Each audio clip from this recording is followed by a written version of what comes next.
I died fighting an office printer, and the printer won. In my second life, 200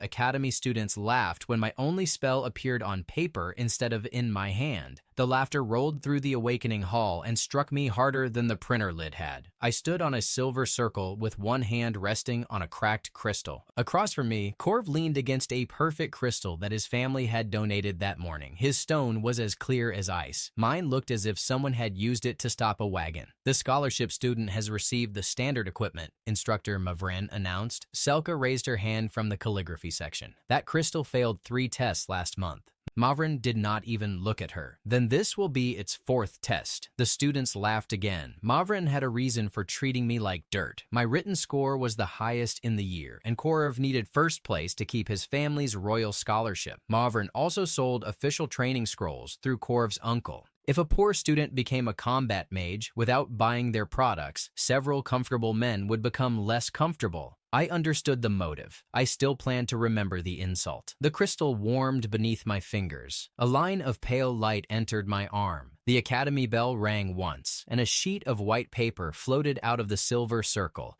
One word burned across it: Scribe.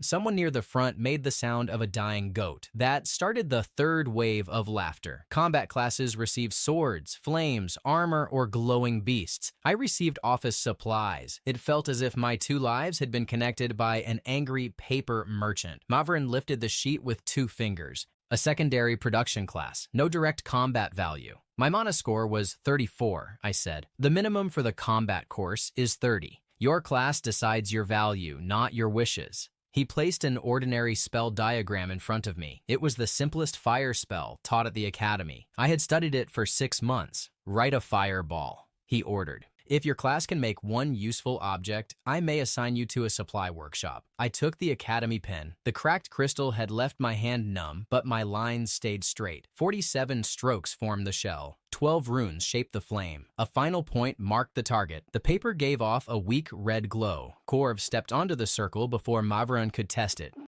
He wore a crimson coat and the smile of a man who had never been told that his face was available in smaller sizes. "Let me help," he said. He pulled the page from my hand and tore it in half. The red light died. The crowd saw everything. Mavrin saw everything. He still turned toward me. An unstable product. Rogers are here for pointers as Alcaeans. Final rank, 300 out of 300.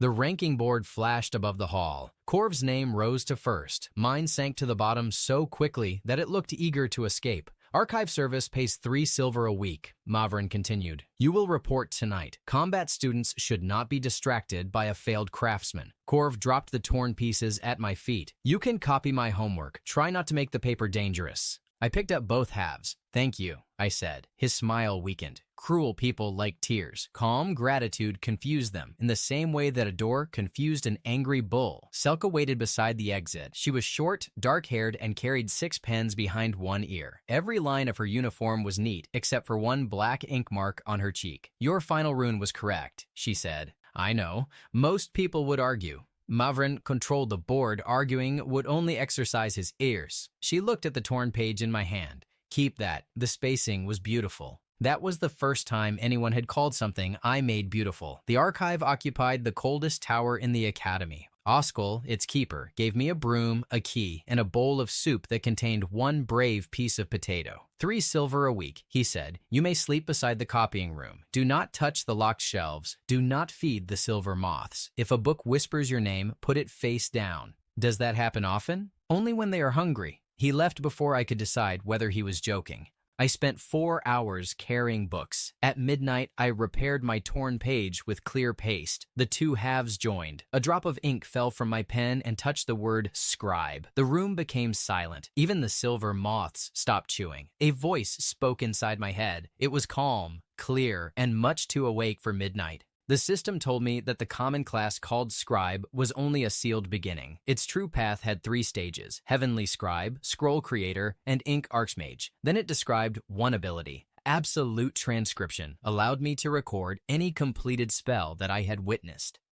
The finished scroll would preserve the original structure and power. Its user would need no class, no affinity, and no mana. There were limits. I had to see the entire spell from within 30 paces. The ink had to contain enough monster core powder to supply the energy. My hand could make 100 empowered strokes each day. A basic fireball required 12. A stronger spell required more. Every scroll would burn after one use. One ability, one broken rule. In this world, magic belonged to the mage who awakened it. The system had just told me that magic could belong to anyone who could tear paper. I remembered Corv's demonstration before my turn. He had cast Fireball at the central target. The measuring crystal had recorded 120 units of force. The completed pattern appeared in my memory, not as a glowing window. It felt like a sentence I had always known. I checked my money, 21 silver and 8 copper. Oskel sold blank practice paper for 4 copper a sheet. Basic core ink cost 2 silver a bottle. I bought one of each from the archive cabinet and left the exact coins in its box. My first weapon cost 2 silver and 4 copper. I wrote slowly. At the 12th empowered stroke, the paper drank the red ink. Heat moved over my fingers. My daily strength fell from 100 strokes to 88. The finished page looked plain. A small red circle sat in its center. I carried it to the underground practice room. Someone was punching a stone post in the dark. Her name was Brya. She had shoulders like a professional door breaker and a mana score of exactly 0. The academy had allowed her to study physical combat, but no team wanted a fighter who could not activate enchanted equipment. She hit the post again. The stone cracked. Her knuckles bled. "If you want the room, wait," she said. "I have 49 punches left. Would you like to cast a spell?" She stopped with her fist in the air. Was that a joke? No, jokes are usually cheaper. This cost 2 silver and 4 copper. I held out the scroll. Brya looked at it, then at me.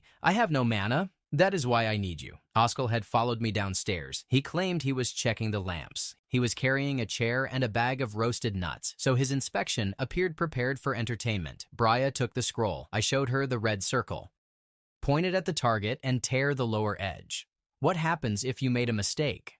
The paper explodes. She moved it farther from her face. How far? I'm hoping the target tells us. Oskel moved his chair behind a pillar. Brya aimed at a training block 20 paces away. She tore the edge. The scroll vanished in red light. A ball of fire as wide as a shield crossed the room and struck the block. The impact lifted the 300-pound stone from the floor. It smashed into the rear wall and split into 4 pieces. The measuring crystal rang. 120 units of force, exactly the same as Corv's spell. Brya stared at her empty hands. Oskel dropped a roasted nut. "Young man, the last person who surprised me like that was a corpse. It sat up during inventory. The system told me that the first successful activation had raised Heavenly Scribe to level 2. My daily limit increased from 100 strokes to 120. I had spent 12 and gained 20. Strength had moved. The broken block contained a training core worth 6 silver. Oskel looked at the damage, looked at the cabinet receipt, and bought the recording rights to my first test for 1 gold. Resources had moved. Brya grabbed my shoulders. "Make me another. Tomorrow. Make me 10 tomorrow. That would cost 20 silver and 40 copper. I own 2 shirts and 1 boot without a hole. Then we need customers."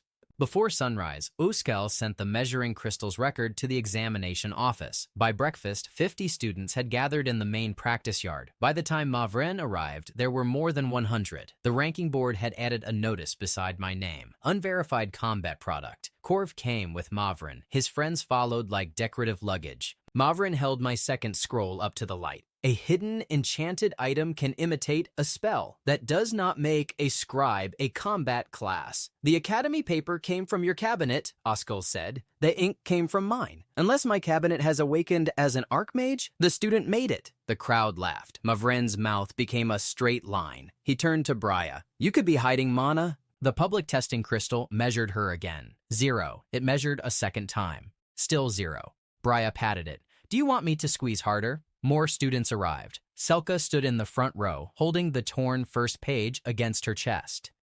Mavren pointed at a reinforced target. "If this product reaches even 50 units, I will restore Avon's practical score. If it fails, he leaves the academy today." "Use a person," Corv said. "Targets do not defend themselves." He stepped forward and cast his family barrier. A red wall rose around him. The measuring crystal recorded a defense value of 280. My shield stopped a charging horn beast, he said. Paper will not scratch it. His confidence had grown so large that it needed its own uniform. I looked at Mavrin. If the scroll breaks the barrier, I want admission to the team trial, a maker's badge, and payment for the test. Payment. You charge students 10 gold to demonstrate an official combat item. My current price is 20. The crowd became very quiet. Mavrin could refuse, but the Academy recording crystals were active. Korv's father had also arrived with 3 donors. Mavrin smiled as if he had swallowed a nail. Agreed. I gave Brya the scroll. She aimed. Korv raised his chin. Try not to burn your fingers. Brya tore the page. The second fireball struck the same point Korv had used during his own demonstration. Absolute transcription had preserved his aim, his rotation, and the small flaw in his barrier spell that his fire was trained to pass through. The barrier burst. Korv flew backward, crossed 10 paces of grass, and landed in the Academy fountain. His crimson coat spread around him like a wet curtain around an angry lamp. For one full breath, nobody moved. Then, the measuring crystal announced 120 units of attack and 0 mana from the user. The yard exploded with voices. Students climbed onto benches. 2 donors rushed to the crystal. A combat tutor tested Brya for hidden artifacts. The ranking clerk replayed the impact 3 times. Each replay showed the same result. Korv stood in the fountain with a lily on his head. Selka laughed so hard that all 6 pens fell from behind her ear. The ranking board erased 300 beside my name. It placed me at 86. Brya moved from unranked to 112. A new line announced that our products had passed a witnessed combat test. Status had moved. Mavrin handed me a bronze maker's badge in front of the entire yard. Then he counted 20 gold coins into my palm. He pressed each coin down as if he hoped it would suffocate. One trick does not make you a mage, he said quietly. Good, I replied.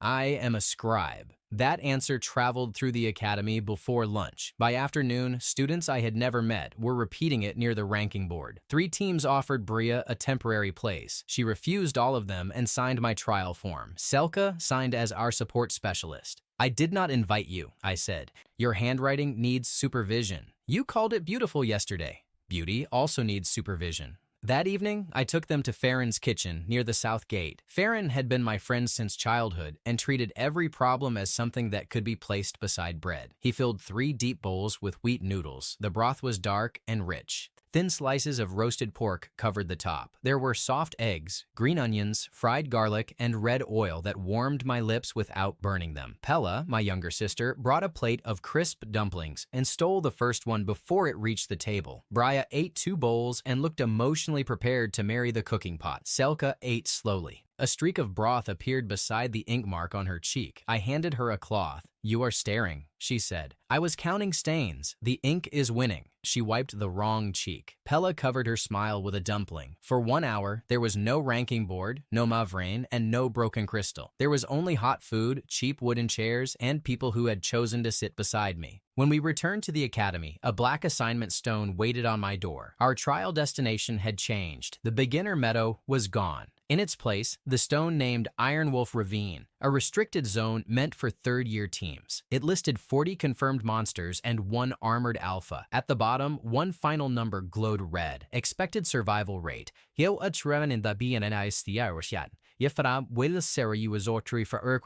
The academy gave 3 beginners enough paper for 8-week spells and sent us into a valley with 40 iron wolves. Someone had also painted our team number on a sack of raw meat. At dawn, the trial yard was full. Our victory over Korv had become the academy's favorite story overnight. Half the students wanted to see us win. The other half wanted to see whether Brya could launch a person into a fountain without using a scroll. The ranking crystals would broadcast our trial to 6 viewing mirrors around the academy. Mavrin stood beside the departure gate with a silver control rod in his hand. Assignments are selected at random. Hitila Ola Bressart Ekewent.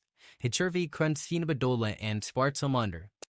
Iron Wolf Ravine is difficult, but the Academy cannot show favoritism. Selka pointed at the red survival number on our stone. You gave the first-ranked team a field containing 6 grass rabbits. Korv lifted a polished spear behind Mavrin. Randomness respects talent. One of the grass rabbits beside his boot yawned. The route cannot be changed after dawn, Mavrin said. Avon may withdraw and return to archive service. That was his real offer. Bow, disappear, and protect his business. I looked at the broadcast mirror. More than 300 students were watching now. The public ranking board still showed me at 86. We will go, I said. Please repeat that the selection was random. Clearly, the recording crystal sometimes misses quiet lies. Mavrin's fingers tightened around his control rod. The crowd made a low, pleased sound. Before departure, I visited Yarrow's paper shop. Yarrow was a round man with narrow eyes and a beard that pointed in 3 directions. He had watched the fountain incident 5 times. Official Academy fireball scrolls cost 18 gold, he said. They required 20 mana from the user and produced 70 units of force. Yours used no mana and produced 120. How much will you charge? 5 gold after the trial. That is too low. It is 25 times my cost. Since young people have no respect for healthy greed. He sold me 8 reinforced sheets at 2 silver each. That included red core ink and the team discount. 16 silver left my purse. I still had 21 gold and 1 silver. Each fireball took 12 empowered strokes. 8 scrolls used 96. My daily limit was 120, so I kept 24 strokes in reserve. Selka watched me write. Her eyes followed every movement of my pen. The 7th curve is heavier than yesterday, she said. The paper is thicker. Move your wrist 2 fingers higher. I did. The next curve settled without shaking. She nodded once. Brya tested the leather straps on her arms. I would also like to contribute expert advice. Might go ahead. Make the fire larger. We received 1 supply pack at the gate. A quartermaster sealed it in front of the broadcast crystal. Mavrin signed the release form. The pack was supposed to contain rope, water, and emergency food. The gate carried us to a stone road above Iron Wolf Ravine. The first viewing crystal floated behind us. It showed our movements to the academy. A second crystal waited near the valley floor. There would be witnesses from the first step to the last. Selka opened the supply pack. It contained rope, 1 small bottle of water, and 5 pounds of bloody horned beast liver. Our team number had been painted across the sack in bright yellow dye. Brya held it at arm's length. Is this emergency food? Only if the emergency is a hungry wolf, Selka said. A howl rose from the ravine. Then another answered. The viewing crystal turned toward the sack. Back at the academy, hundreds of people saw Mavren's signature still hanging from the supply seal. I did not throw the meat away. He gave us bait, I said. We should be polite enough to use it. The ravine narrowed 200 paces ahead. Stone walls rose on both sides, leaving a channel no wider than a wagon. I tied the meat beneath a dead tree in the center. Brya loosened a boulder above the channel. Selka spread our 8 scrolls in a circle around the sack. If she tears all 8, the wolves will attack before the last spell activates, Selka said. She will tear one. I turned the lower edge of the first scroll until it touched the red circle on the second. Selka understood before I explained. She folded the next sheet the same way. A spell scroll released real magical flame. That flame could burn the trigger edge of another scroll. The second could ignite the third. Absolute transcription had not created a new spell. It had created 8 identical links in 1 very expensive fuse. Selka's smile appeared slowly. 1 tier. 8 fireballs, 960 units of total force, I said. Brya looked into the ravine. Make the fire larger was excellent advice. The first wolf reached us before the trap was ready. It was as tall as my chest. Gray iron plates covered its shoulders. It jumped from a ledge and aimed for Selka. Brya caught it in the air. Her boots slid 3 paces through the dirt, but she did not fall. She twisted, drove the wolf into the ground, and struck the plate beneath its jaw. The sound was like a hammer hitting a cooking pot. The duty was at Brithi and Lakshurslbitsamafaniking. Then a trial board had awarded us 1 core and 10 points. At the academy, the broadcast crowd roared. Brya could not hear them, but the viewing crystal flashed gold when the audience passed 500. Selka knelt beside the dead wolf. Pale lines moved through its iron plates. That is not natural armor, she said. The alpha appeared on the ridge above us. It was twice the size of the first wolf. Black metal covered its body. A blue core shone behind its ribs. It raised its head and howled. Magic spread from the sound. Every wolf climbing into the channel gained a shell of gray light. The measuring crystal identified the effect as iron hide. It added 80 units of defense to each beast. The system stirred inside my thoughts. I had witnessed a completed magical technique from within 30 paces. The caster was a monster, but absolute transcription did not not care. Magic was still magic. For the first time, I understood that I could copy more than human spells. The pattern of Ironhide settled into my memory. It required 20 empowered strokes, exactly 4 fewer than I had left. How many? Briah asked. I counted the shapes moving along the cliffs. 40 ordinary wolves, 1 alpha. Good, I was afraid the assignment might be unfair. The pack entered the stone channel. We climbed behind the loosened boulder. The yellow sack swung below us. Wolves crowded around it. More came from both ends until graybacks filled the narrow ground. The alpha stayed at the rear. It was clever enough to let the smaller beasts eat first and die first. I waited until 37 wolves stood inside the trap. Now, Briah pulled a cord. The first scroll tore. Fire struck the center of the pack. The edge of the second scroll burned. A new fireball launched before the first impact faded. Then the third fired. Then the fourth. 8 explosions ran through the channel. The stone walls trapped the heat. Each blast added force to the next. 960 units became a single rolling wave. The dead tree flew into the air. The yellow meat sack vanished with more dignity than it deserved. The broadcast crystal shook so hard that the Academy image turned sideways. When the fire cleared, 33 ordinary wolves lay across the channel. 4 more had fled. 3 remained beside the alpha. The live trial board tried to count the kills. It flashed 10, then 20, then 30. Finally, it displayed 34 cores and 340 points. Our Academy rank jumped from 86 to 27. The system raised Heavenly Scribe to level 4. My daily writing limit increased from 120 strokes to 160. The growth returned 40 strokes to my hand. The alpha came through the smoke. All 8 scrolls were gone. Its iron hide had cracked, but the blue core still burned. It hit our boulder with one shoulder. The rock rolled away as if it had remembered an appointment elsewhere. Briah pushed Selka behind her. Do you have more paper? Selka tore a page from her personal calligraphy book. The sheet was thin and covered on one side with practice lines. This cost me 6 silver, she said. If we live, I will buy you 2.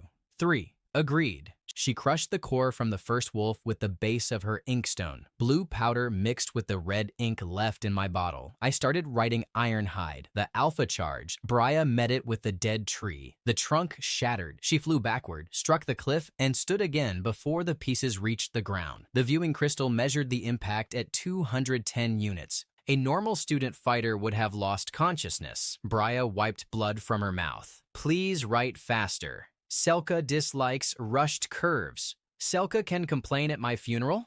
I would, Selka said. The lettering on cheap graves is terrible. The 15th stroke burned into the paper. The alpha lunged again. Briah caught its jaws with both hands. Iron teeth stopped one handspan from her face.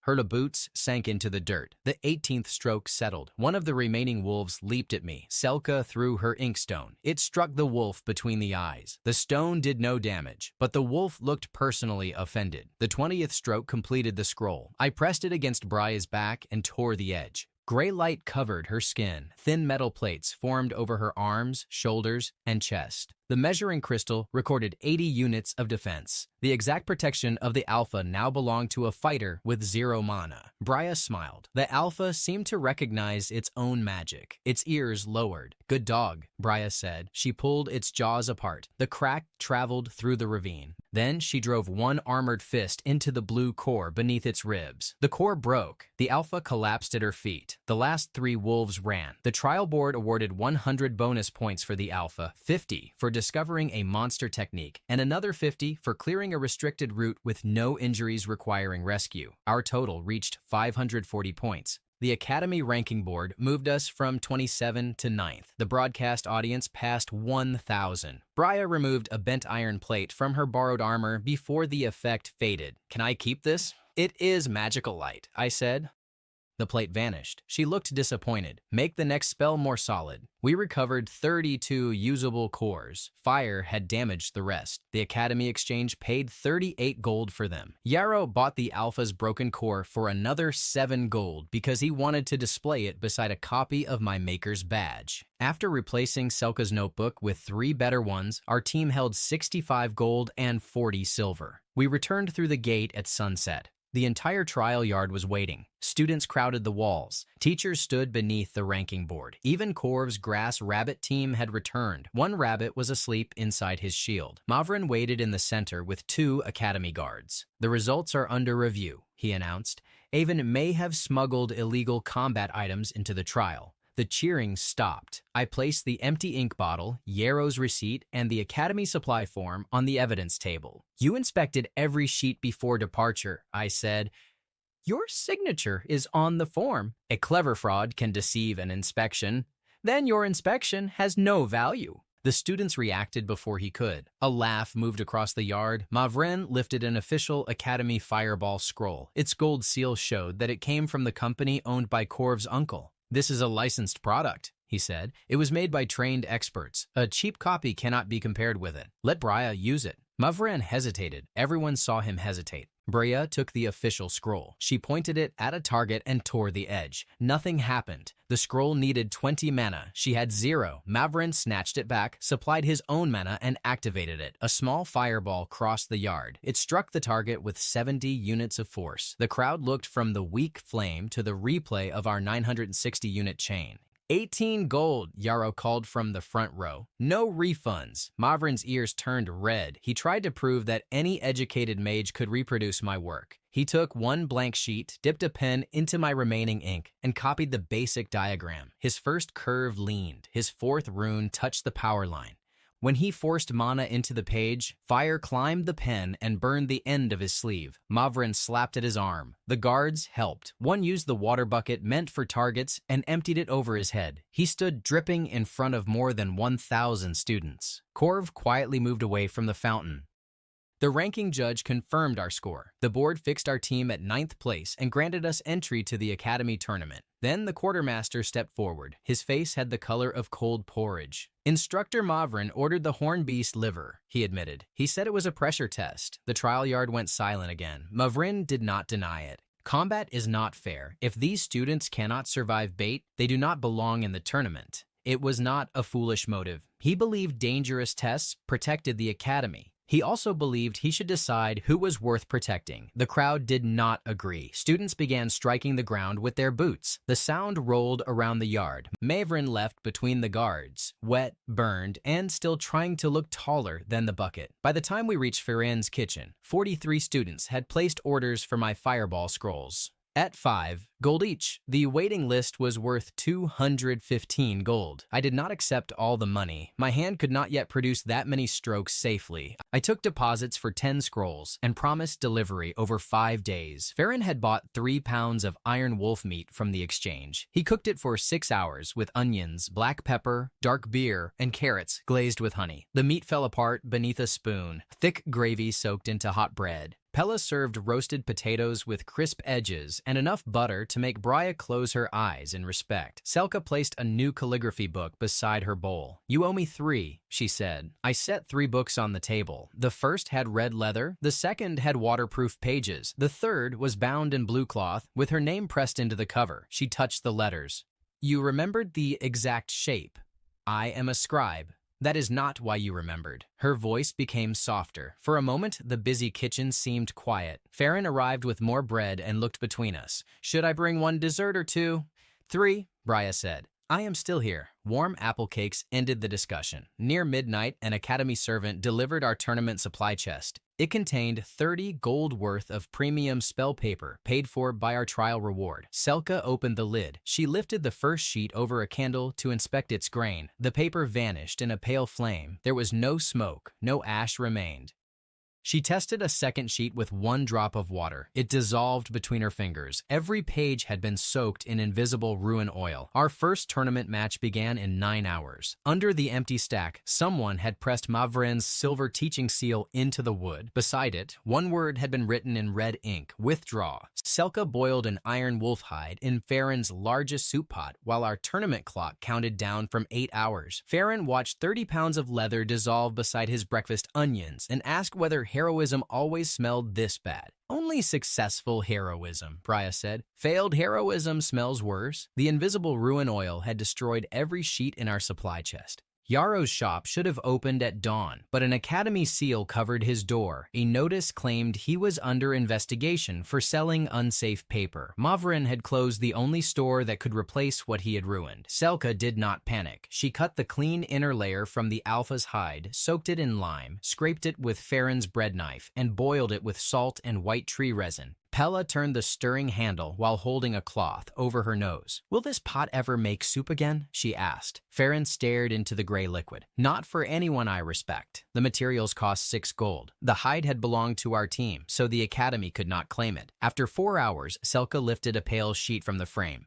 It was thin, smooth, and strong enough to hold Bria's weight. Bria stood on one end, while I held the other. "Useful paper," she said. "Please get off my masterpiece." Selka replied. "We made 6 sheets." Selka rubbed ruin oil on a discarded corner. The oil failed to enter the iron fibers. She held the same corner over fire. It darkened, but it did not vanish. Our paper had become waterproof, fire-resistant, and much uglier than anything sold in the capital. I liked it immediately. We reached the tournament arena with 40 minutes left. 10,000 stone seats surrounded a field of white sand. Nearly 4,000 were occupied. Viewing crystals carried the matches to every common room in the academy and to a public screen in the city square. Our team name stood at 9th on the silver board. Korv's team stood at 1st. The draw placed us against each other in the semifinal. Mavrin waited at the equipment table. A fresh bandage covered his burned arm. He wore a new robe, but the edge of his hair was still shorter on one side.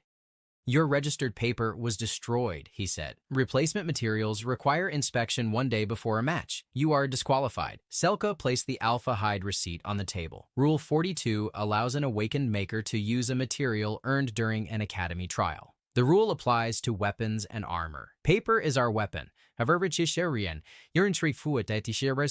Shri the Spitz Raiders. Selka slapped his hand with a wooden ruler. The sound carried through the arena. 4,000 people saw an instructor pull his fingers back from a girl half his size. "Touch the grain again, and I will charge an inspection fee," Selka said. The chief tournament judge hid a smile. He read the rule twice and approved all 6 sheets. The silver board added a green maker's seal beside our team. Mavrin could not disqualify us. He moved to the judge's platform and whispered to Korv. The first semifinal began before ours. Velka, the academy champion, crossed the field with 2 shield students. She was tall, quiet, and carried a narrow silver sword. Her opponents launched 6 spells at once. She used Wind Step. The spell moved her 30 paces in one breath. She appeared behind the opposing team and touched each of their neck guards before their attacks landed. The measuring crystal recorded 200 units of movement force and perfect control. The system recognized the completed spell, but the pattern required 50 empowered strokes. I'd already used none of my renewed daily limit, yet our 6 sheets were too valuable to spend on a technique we had not practiced. I memorized it for later. Velka won in 14 seconds. The crowd shouted her name. Our possible final opponent looked at us once, then walked from the arena without celebrating. "She is strong," Bria said. "She is efficient," I replied. That was a polite way to say strong. Efficiency is more expensive. Our gate opened. Korv entered from the opposite side with 2 fire students. He had replaced his crimson coat. The new one was darker, thicker, and completely dry. "You should have withdrawn," he called. "My family spent 12 years and 6,000 gold teaching me magic. You watched 1 spell and sold a copy for 5. That was his real anger. If my scrolls worked, money no longer guaranteed distance between him and Bria. "Then show the crowd what 6,000 gold bought," I said. The arena barrier rose. Korv did not cast Fireball. He had learned from the fountain. He lifted both hands and formed a blue spear longer than his body. Ice turned around its point in 3 layers. The measuring crystal identified Ice Lance, a spell worth 240 units of force. I watched every layer close. Korv threw. Bria pushed us apart. The lance struck between us and froze a circle 10 paces wide. Cold crossed my boots. Selka's ink stiffened. The system placed the completed pattern in my memory. Ice Lance required 36 strokes. Core ink for 1 copy would cost 3 gold. I had witnessed it from 28 paces. "Keep them busy for 1 minute, I told Bria. "What happens after 1 minute? "We returned 6,000 gold of education." She grinned and charged. Korv's 2 partners sent fire bolts at her. Brya twisted between them. One burned her sleeve, the other struck her shoulder guard and turned the leather black. She reached the first mage, lifted him by his belt, and placed him headfirst in a sand barrel. The crowd counted the seconds aloud. Selka held the iron paper flat across her writing board. I mixed blue dust from the alpha core into the ink. The first stroke glowed. Corv saw what I was doing. "Stop him!" His second partner cast a flame whip. Brya caught it around her armored forearm. The magic burned her, but she pulled the mage across the sand and introduced his face to the arena barrier. 20 seconds. I formed the inner rotation. The iron fibers resisted my pen. Selka placed 2 fingers against my wrist and raised it slightly. "Less pressure," she said. 30 seconds. Corv created another ice lance. He aimed at the paper, not at me. Brya was too far away. Selka turned the writing board upright. The lance struck its ironwood back. Ice covered her arms. The board split, but the paper remained unmarked. "Right," she said through clenched teeth. 40 seconds. The final 6 strokes formed the point. The copied spell drew 3 gold worth of core power into the page. The same blue spear appeared in the red lines. The crowd stopped counting. I handed the scroll to Selka first. "Can you move your fingers?" She flexed them once. "Enough." Corv raised his family barrier. Its defense value had been improved from 280 to 320. "A copied spell will never equal its owner," he shouted. Selka tore the edge. Ice lance formed above the page. It had the same length, the same 3 rotating layers, and the same force as Corv's original, 240 units. Selka had a mana score of 11, far below the amount needed to cast it. The crystal showed that she had spent 0. She fired. Corv's barrier stopped the point, but ice spread across the red wall. His spell had been designed to break other shields. It found the weakest joint in his own defense. The barrier froze. I gave Brya one of the fireball scrolls I had written before the match. She tore it against the frozen surface. 120 units of flame struck 240 units of ice. The instant steam had nowhere to escape. Pressure climbed to 480 units before the barrier broke. Corv flew across the judge's platform. He missed the fountain this time. He landed in a long table covered with cream cakes prepared for the donors. White cream covered his dark coat, his hair, and most of Mavrin's notes. One strawberry remained on his forehead. The arena became silent. Then 4,000 spectators stood at once. The city viewing screen sent their noise back through the crystals. Students struck the stone seats with their feet. Merchants shouted offers for ice scrolls. Someone near the top released a red banner that read, "Cheap copy." It floated over Corv while he climbed out of the cake table. The measuring crystal repeated the numbers for everyone. Selka had used 0 mana. The copied ice lance had retained 100% of its original force. Our combined pressure had reached 480. Corv's 2 partners surrendered from inside the sand barrel and beside the barrier. The silver ranking board removed our 9th place mark. It placed us first among the first-year teams. The tournament judge awarded us 200 gold for reaching the final and another workshop key for creating a registered new product during combat. The system announced that Heavenly Scribe had reached its final level. The class evolved into Scroll Creator. I did not receive a second ability. Absolute Transcription remained my only gift. Its capacity changed. My hand could now make 420 empowered strokes each day, and I could understand patterns 3 times more complex than Ice Lance. Strength had moved. 200 gold entered our team account. Merchants raised the advance price of a fireball scroll from 5 gold to 10. Yaro's sealed shop received so many angry customers that an official removed the seal for his own safety. Resources had moved. The public board gave me a silver combat maker rank. Brya became the Academy's 3rd ranked fighter. Selka received the title of Certified Battle Calligrapher, a title that had not existed that morning. Status had moved. Mavren struck his judge's bell. "The result is suspended," he shouted. "That ice lance carries Corv's personal signature. Avon stole a protected spell." Corv wiped cream from his eyes. His defeat was public. Mavren was trying to turn it into a crime. I placed the ruined tournament paper on the evidence table. "Then signatures matter," I said. "Let us examine this." Selka poured one drop of water onto a sabotage sheet. Dissolution magic woke inside the ruin oil. The page began to vanish. Absolute transcription recognized the completed enchantment. I used a narrow strip of alpha paper and copied its 24-stroke pattern. The copied dissolution spell carried the signature of the mage who had prepared the original. I activated it against a sample crystal. The crystal compared the signature with every licensed teacher in the academy. One name appeared above the arena: Mavrin. The public screen in the city displayed it in letters taller than a person. Mavrin's face lost its color. Yarrow pushed through the lower gate with 2 city clerks. He carried a purchase ledger. Mavrin bought 4 bottles of ruin oil yesterday, he announced. He paid 30 gold from the academy training account. Then he sealed my shop to hide the sale. The crowd turned toward the judge's platform. Mavrin looked at the thousands of faces, the recording crystals, and his own name above the field. There was nowhere for him to place the blame. "I did it," he said. The honesty surprised the audience more than a denial would have. "Why?" the chief judge asked. Mavrin pointed at the city screen. "Because those people are ordering combat magic as if it were bread. A child with one of his pages could kill a trained guard. A criminal could burn a market. Licensed scroll companies are controlled for a reason." Then he looked at me. "And yes, I receive money from one of those companies. I believe profit and public safety pointed in the same direction. I was wrong about the student. I am not wrong about the danger. His motive was not empty. That made his choice worse, not better. He had decided that fear gave him permission to kill us in a ravine and destroy our work. You could have asked for rules," I said.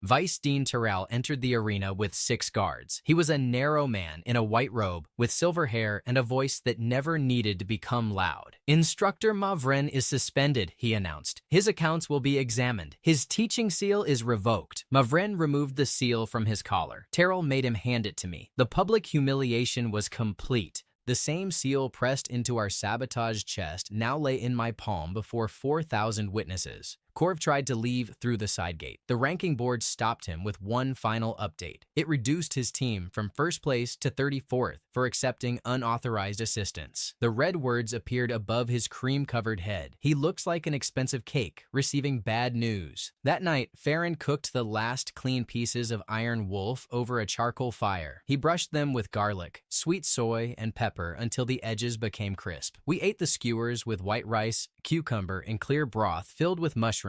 Pella brought a round honey cake with the number 1 drawn on top in red fruit sauce. Selka fell asleep at the table with her cheek on her blue calligraphy book. I placed my coat over her shoulders. Her eyes stayed closed. I was not sleeping. "You were inspecting the table. The grain is acceptable. Rest. I will finish the 10 customer scrolls." She opened one eye. "Your 7th curve will become heavy after midnight. Then supervise it tomorrow." She smiled and closed her eye again. For the first time, I had a real workshop key in my pocket, 256 gold and 40 silver in our account, and the first position on the academy board. The workshop door broke inward before dessert ended. Terrell entered with the same 6 guards. This time, he carried a royal decree. "Every magical product created on Academy land belongs to the Academy," he said. "Yuander's your workshop, customer deposits, master patterns, and finished scrolls are now under institutional control." The guards placed seals on my ink chest and account stone. Then Terrell handed me the final tournament roster. Bria's name had vanished. The reason was written beneath the empty space: "No awakened class. Participation forbidden." The championship began at noon the next day. The academy confiscated my workshop before breakfast and declared that even the ink under my fingernails belonged to it. Vice Dean Terrell sent 6 guards to collect the fingernails. Selka gave them a jar of kitchen soot.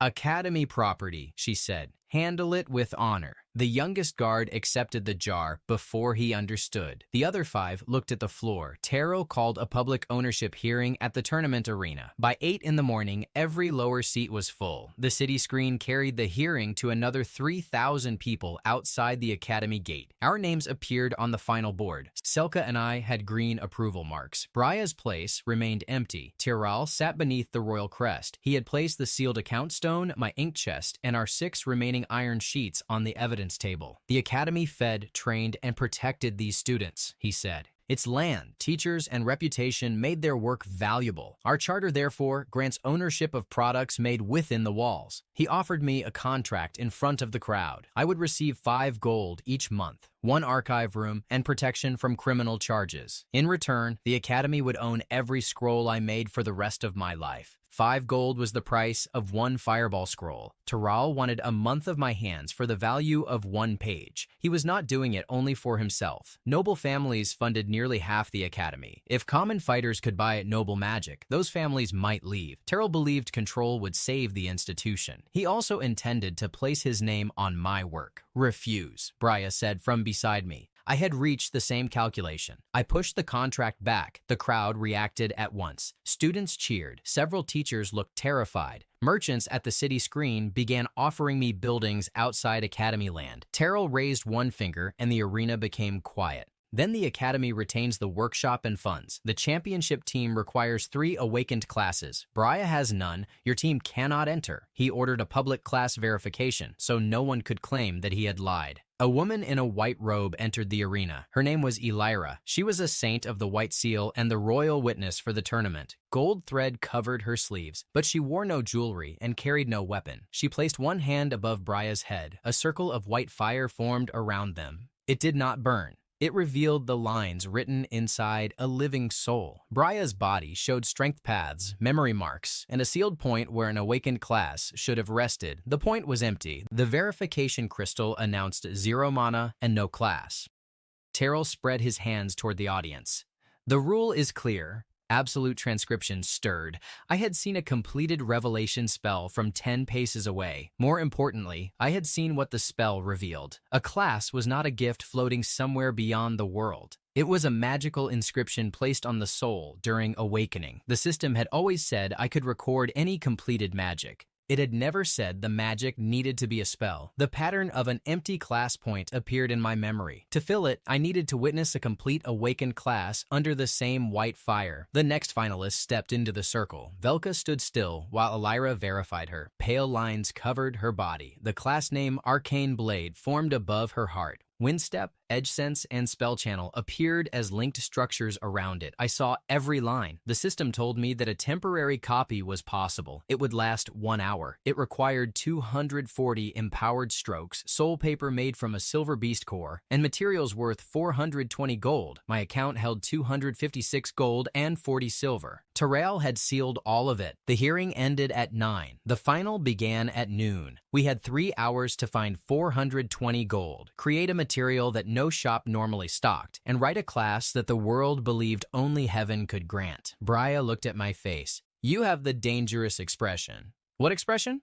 "The one you had before you used liver to invite 40 wolves to dinner." I turned to Velka as she left the verification circle. "I can record your class," I said quietly. For 1 hour. Brya would receive its structure, not your memories. I will not do it without your permission. Velka studied me. Terrell watched us from the platform. "He told me to break Brya's right hand," she said. "If I refused, he would cancel the scholarships of my 2 brothers. Brya held out her unbroken hand. "I would still like to fight you." Velka looked at it, then shook it. "Copy the class. If she can carry it, I want to see how far she goes." Consent completed the pattern in my memory. We left Academy land and ran to Farron's kitchen. News reached the south gate before us. More than 100 customers waited outside. Some wanted scrolls. Some wanted to help. Most wanted to see whether Taral would send guards after my fingernails again. Yarrow climbed onto a flour barrel. "Avon needs 420 gold, he announced. "This is not charity. We are buying products before a frightened school steals them." I offered 10 fireball orders at 10 gold each. They sold for 100 gold in less than a minute. I offered 5 Ice Lance orders at 40 gold each. Merchants bought them for 200. Yarrow paid 120 gold for the right to distribute my next 50 basic scrolls. He would keep 1 gold from each future sale. The total reached exactly 420 gold. Every coin created a debt of work. I counted it before accepting. 10 fireballs required 120 strokes. 5 ice lances required 180. The distribution agreement required no immediate production. I could complete the orders over 6 days without damaging my hand. Terrell's 6 guards arrived while the last coin entered the box. "This business is forbidden," their captain announced. Selka placed a city charter beside the money. "The kitchen stands 7 paces beyond Academy land. Farron pays city tax. Show us a city order." The captain had none. The customers closed around the guards. Bakers, porters, shopkeepers, and students held up their receipts. 3 city clerks recorded everything. The captain looked at the viewing crystal above the street and made a wise decision. He returned Selka's jar of soot. The crowd laughed until the guards reached the academy gate. Status had moved before we had written a single line. Terral still controlled the arena, but he no longer controlled the street outside it. Yarrow brought 1 sheet of silver soul paper from his private vault. It cost 300 gold. A powdered core from a moonstag cost 90. Binding ink and white resin cost 30 more. 420 gold left the table. We had nothing again. Selka laid the soul paper across a clean board in Farron's upstairs room. It was almost transparent. Light passed through it like water. "One wrong stroke?" Briah asked. "The page burns," I said. "And the money?" "Also burns." Farron carried the coin box away before Briah could stare into it. I began. The arcane blade pattern was not one spell. It was a structure that taught the soul where several spells belonged. Absolute transcription remained one ability, but the object before me was more complex than anything I had copied. The first 100 strokes formed the class frame. The next 60 created windstep. 40 linked edge sense. The final 40 opened spell channel. Selka mixed each layer of ink. She never touched an empowered line. She turned the paper, dried the edges, and corrected the pressure of my wrist before a mistake appeared. At stroke 180, blood ran from my fingers. Briah wrapped my palm without asking me to stop. At stroke 220, the room became cold. The soul paper tried to curl around itself. Selka held it flat with both hands. White light climbed her wrists. 10 minutes, Farron called from the stairway. "The arena bell has rung once." The 240th stroke closed. The paper folded itself into a narrow silver band. The system confirmed the first successful class scroll in recorded history. Scroll creator rose to level 3. My daily limit increased from 420 strokes to 800. Strength had moved. We reached the arena as the second bell rang. Terral ordered the gate closed. Thousands of people stood in the seats and shouted until the guards lowered the bar again. The city crowd pushed against the outer square. The ranking board showed our team as disqualified. "Briah still has no awakened class," Terrell said. I handed her the silver band. Not for long. She tore the smallest edge. White light surrounded her. The band dissolved into lines that entered her arms, chest, and heart. Wind moved across the arena floor. Every loose page on the judge's table rose into the air. The verification crystal rang. Arcane blade. Duration, 1 hour. Mana used by recipient, 0. For 3 breaths, no one in the arena made a sound. Then the city screen's measuring clerk repeated the result. The crowd outside shouted. The sound passed through the walls like thunder. Illyra entered the field before Terral could speak. She cast white revelation fire around Briah. The class appeared again. Every line was stable. Every skill was real. "The participant has an awakened class," Illyra declared. "The tournament rule does not say it must be permanent." The chief judge restored our name to the final board. Terral's face remained calm. Only the hand holding his robe shook. Velka walked to the center. 1 hour is more than I need. Briah rolled her shoulders. Good. I was worried we might miss lunch. The barrier rose. Velka used windstep at once. She crossed 30 paces and cut toward Briah's neck guard. Briah vanished. The same wind burst beneath her feet. The 2 fighters appeared at opposite ends of the arena. The measuring crystal recorded 2 identical movement forces of 200 units. The audience saw a classless fighter use the Academy Champion's signature skill after holding the class for less than 1 minute. Velka smiled for the first time. They collided in the center. Steel rang 20 times in 5 seconds. Velka had superior technique. Briah had spent years fighting without magic, armor, or helpful teachers. Her movements were rough, direct, and difficult to predict. Velka cut her shoulder guard. Briah struck Velka's sword flat and bent it. The point board gave Velka 3, then Brya earned 2. Then both reached 9. First to 10 would win. Terrell leaned toward the arena control crystal. The floor beneath Brya opened. It was supposed to open only during monster matches. A stone pit appeared under her feet. Iron spikes waited below. Thousands of witnesses saw Terrell's hand on the control. Velka could have taken the final point. Instead, she used wind step, caught Brya's arm, and pulled her away from the pit. I said I wanted a fight.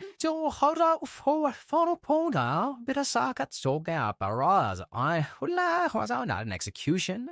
The crowd began striking the seats with their boots. Terrell tried to close the viewing crystals. Elira placed one hand on the control table. White fire sealed every switch. The recording continues, she said. Brya drew the 2 scrolls from her belt. She placed Fireball against one side of her sword and Ice Lance against the other. Spell Channel awakened inside the temporary class. The sword carried both patterns without releasing them. One edge burned red, the other turned blue. Velka raised her bent blade. Wind covered it. They charged. Velka's strike held 300 units of force. Brya's stored spells held 360. When the blades touched, steam covered the arena. The measuring crystal lost sight of both fighters. A sword landed outside the smoke. It was Velka's. The steam cleared. Brya's blade rested against the champion's neck guard. Velka's empty hand was raised. "I surrender," she said. The point board gave Brya 10. Our team won the Academy Championship. The audience rose. The city bells began ringing. The ranking board placed Brya first among student fighters, Selka first among student makers, and me at the top of the Academy's special class list. Terrell stood to leave. Selka blocked the platform stairs with a book. "The Royal Decree," she said. "Your added ownership line uses Academy ink.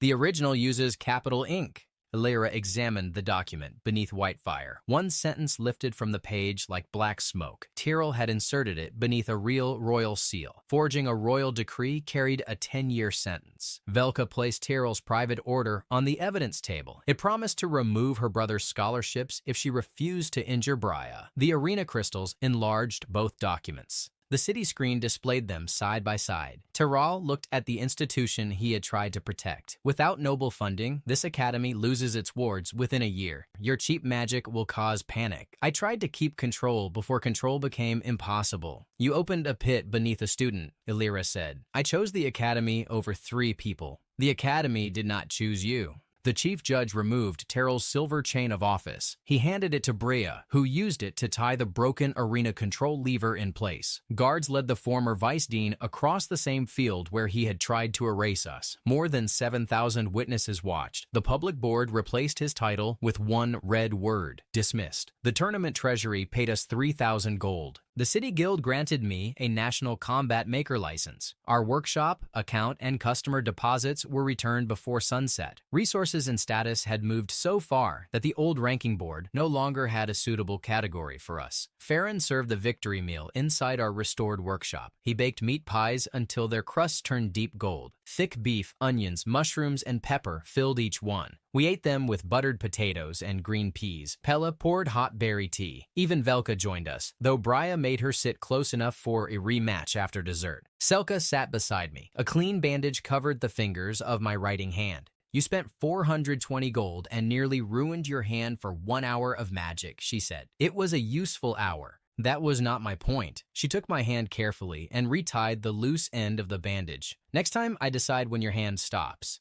That sounds expensive. More expensive than paper, I believed her. After the meal, Elira asked the 3 of us to return to the empty arena. She opened a hidden stair beneath the judge's platform. Oskel waited at the bottom with a lantern and a key as long as my arm. The Empire is not truly afraid of your fireballs, Elira said. If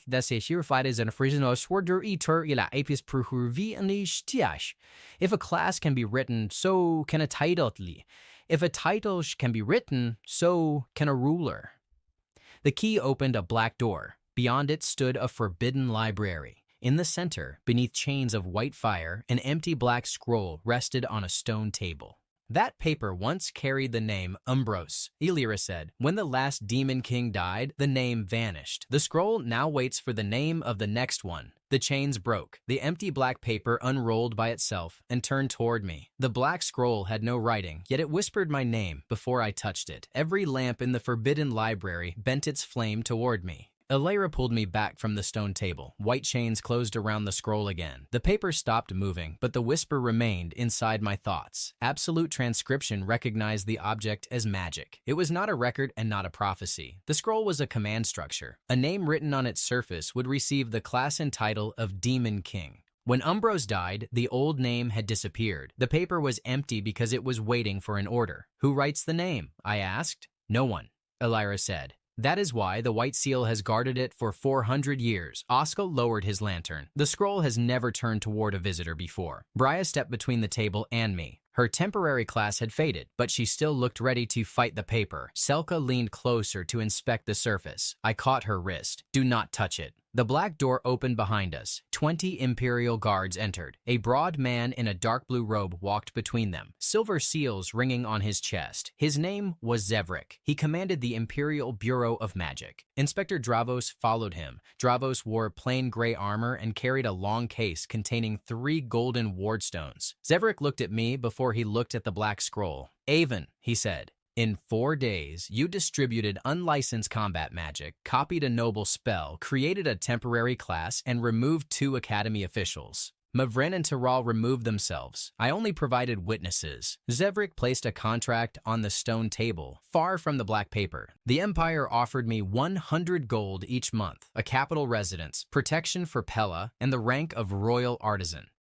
In return, every scroll, pattern, and class I created would belong to the Bureau. I could not sell a page, teach a student, or leave the capital without permission. That is a comfortable prison, I said. It is a necessary one. An army required 20 years to train. You can place its power in a box. If every city buys that box, the first disagreement becomes a war. A century earlier, one stolen spell had started a war that killed 11,000 people. Zevrik feared another scroll war more than he valued freedom. Create public licenses, I said. Track every combat scroll. Limit buyers by rank. Let healers, workers, and guards use the magic they need. Control shared with the public is not control. Then I refuse. Zevrik did not threaten me. He simply took a red emergency seal from his robe and pressed it against my national license. The license went dark. You have until sunset to reconsider, he said. After that, the Bureau will classify absolute transcription as an imperial weapon. The stone floor trembled. Dust fell from the shelves. The black scroll pulled against its chains. Somewhere beneath the library, something struck a sealed gate. Illyra turned towards the northern wall. White symbols were fading across it. The ash gate is opening, she said. Zevrik looked at Dravos. How long? Dravos placed one hand on the wall. The first breach will reach the arena before noon. A larger wave will follow near sunset. The arena above us was already filling for the victory ceremony. 8,000 people had come to see the first-class scroll. Another 5,000 stood in the city square. Evacuate them, I said. Zevrik shook his head. A mass escape will crush people at the southern gate. Illyra can hold the first wave. The Bureau stones can hold the second. Illyra looked at Zevrik for a long moment. Deploy the stones now. Reinforce the seal before it breaks. They remain under Bureau command. The floor shook again. We ran upstairs. The first crack opened across the arena at 11:40. Red light split the white sand. Heat rose from below. The spectators saw it and became silent. A horned creature pulled itself through the gap. It was 20 paces tall. Black arms unfolded from its back. Burning chains hung from its mouth. The measuring crystals identified an ash gatekeeper with 6,000 units of attack. Smaller beasts poured around its legs. The arena barriers failed in one breath. Illyra walked onto the field alone. She raised both hands.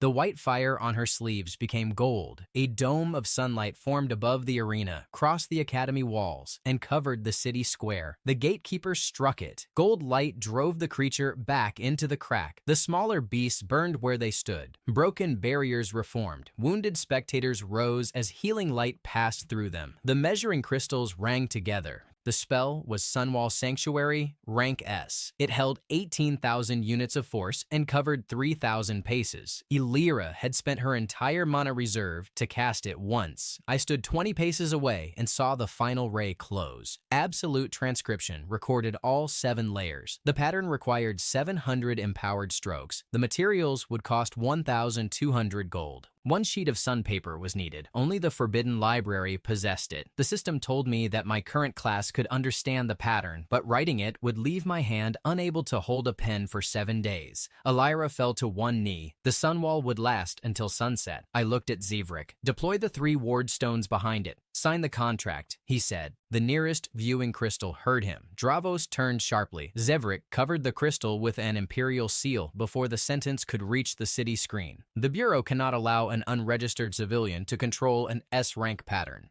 Zevrik said. Sign, and the city receives every protection we have. You are using 13,000 people as a negotiation table. I am using one crisis to prevent 1,000 future crises. I walked away. Selka followed. You can write the Sunwall for 1,200 gold. We have 3,256 gold and 40 silver. It will use 700 of my 800 daily strokes. Then you have 100 left for your apology.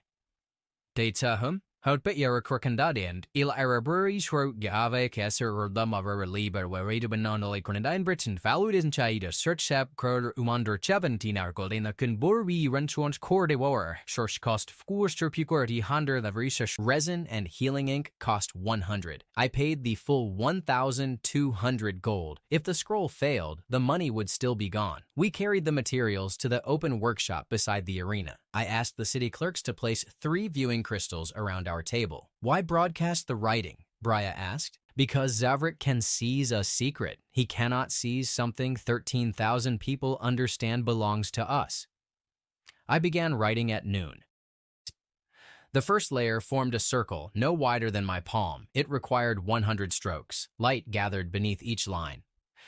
At stroke 150, the paper became too hot to touch. Selka placed the writing board over a basin of cold white sand. She adjusted the temperature 1 spoon at a time. At stroke 200, the city ranking office measured the unfinished pattern at 1,000 units. It was already stronger than every student spell in the academy. The crowd watched on mirrors. My pen scratching across paper became the loudest sound in the square. At stroke 300, Farron arrived with lunch. He placed a bowl beside my free hand. The broth contained shredded chicken, soft rice, ginger, and green onion. Steam warmed my face. Pella brought bread covered with melted cheese and small pieces of roasted tomato. Selka fed me 3 spoonfuls while my writing hand kept moving. This is humiliating, her securidads.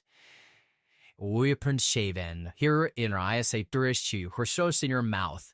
I obeyed. Bria looked away with great respect for my dignity and stole the cheese bread. For 10 minutes, the workshop smelled like food instead of burning magic. The sun wall glowed above us. Families sat together beneath it and ate what the city kitchens passed through the crowd. Then the ash gatekeeper struck the dome again. The gold light cracked. The crowd stopped eating. I wrote faster. At stroke 400, my understanding of the pattern sharpened. My capacity did not change. At stroke 500, blood soaked through the bandage around my fingers. Selka changed it without moving the paper. Stop for 1 minute, she said. The sun wall lost 12 minutes after that strike. Then stop for 30 seconds. I did. She held my hand between both of hers until the shaking slowed. You are not a pen, she said. Do not behave like one. Pens complain less. Cheap pens do. Good pens know their value. I returned to the page. At stroke 600, Imperial Guards entered the workshop. The Bureau claims the unfinished S-rank weapon. Their captain announced. The people outside closed ranks. Yarrow blocked the doorway with 200 customers. Farron held the ruined soup pot. Brya held cheese bread. Come back after lunch, she told the guards. The guards saw their faces on the city screen and refused the order. They turned around and guarded the entrance instead. At stroke 690, sunset light touched the highest academy tower. The original sun wall shattered. Red cracks spread across the city square. The ash gatekeeper rose again. Behind it came hundreds of smaller shapes. Ilera tried to stand and could not. Zivrik walked onto the arena platform with the 3 wardstones beside him. Final offer. His voice carried through every crystal. Sign the Imperial contract, Avon, and I will deploy the wards. The crowd heard him clearly this time. No one cheered. No one shouted. 13,000 people simply turned and looked at the same man. Dravos opened the ward case. The stones did not light. They are locked, he said. Zevrik held up a red command tablet. Only my seal can release them. The Ash Gatekeeper pulled one leg through the crack. I made stroke 699. The final line had to close 7 layers at once. My fingers no longer felt like part of my body. The pen slipped. Selka caught my wrist before the point touched the wrong place. She did not guide the stroke. She only held me steady. I drew the 700th line. The sandpaper folded into a golden square. Every measuring crystal in the city rang. The system confirmed the first S-rank scroll. Scroll Creator evolved into Ink Archmage. Absolute transcription remained my only ability, but my daily capacity rose from 800 strokes to 1,200. I could not use the new strength that day. My hand was finished. I did not need it. I gave the golden square to Brya. Zivrik pointed at her. Activation by an unlicensed person is treason. Illyra forced herself upright beside the arena crystal. I grant emergency sacred authority, she said. Activate it. Brya had 0 mana. She had no temporary class. She was a physical fighter holding a piece of paper worth 1,200 gold. She tore the edge. The golden square vanished. Sunwall Sanctuary rose from her hands. The dome covered the arena, the academy, and the city square. It reached the exact same 3,000 paces as Illyra's spell. Healing light passed through the crowd. Golden fire struck the Ash Gatekeeper and drove all 20 paces of it beneath the ground. The smaller demons burned. The red cracks closed one after another. The final impact measured 18,000 units of force. Mana supplied by Brya was 0. The city screen displayed both numbers. 13,000 witnesses read them. Then every bell in the city began to ring. People shouted Brya's name first. They shouted Selka's next.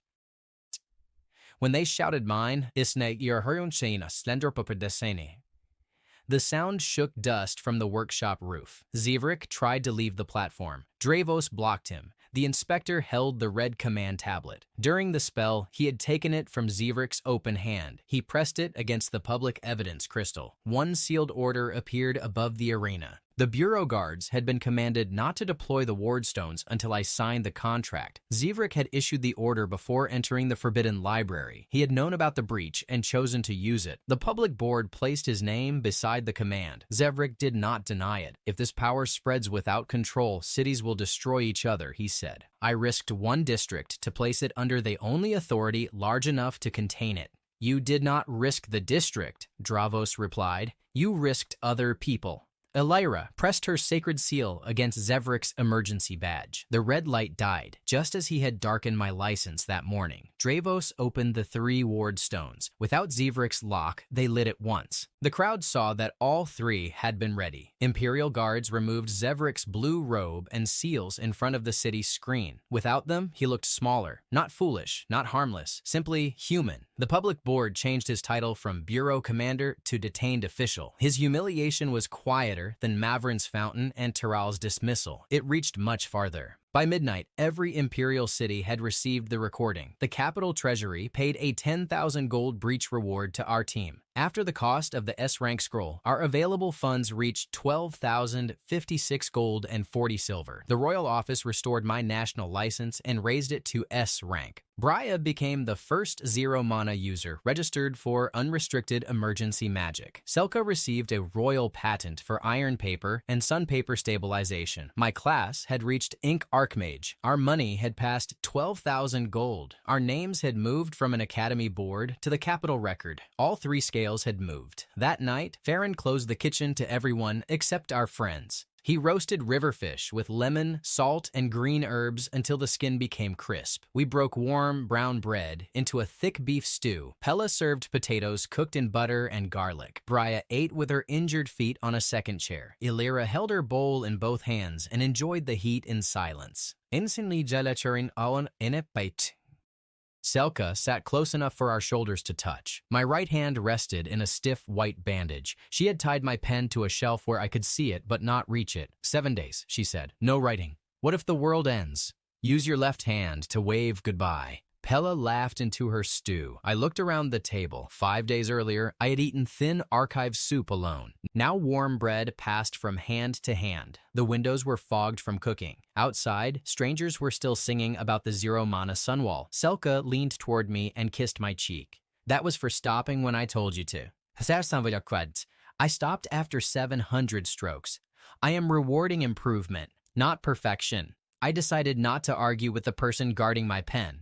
Someone knocked on the kitchen door. Elira opened it. No one stood outside. A line of black paper lay across the step. We ran to the forbidden library. The white chains were unbroken. The stone table remained sealed. The black scroll was still there, yet its final end had passed through the locked door, crossed the academy, and reached Farron's kitchen. It unrolled across the library floor. An empty white quill rose above it. "No one is holding that," Bria said. The quill lowered toward the paper. I could not move my injured hand. I could not stop the point. The black scroll had chosen its own writer. The quill touched the empty surface and drew one pale letter, "Perkay."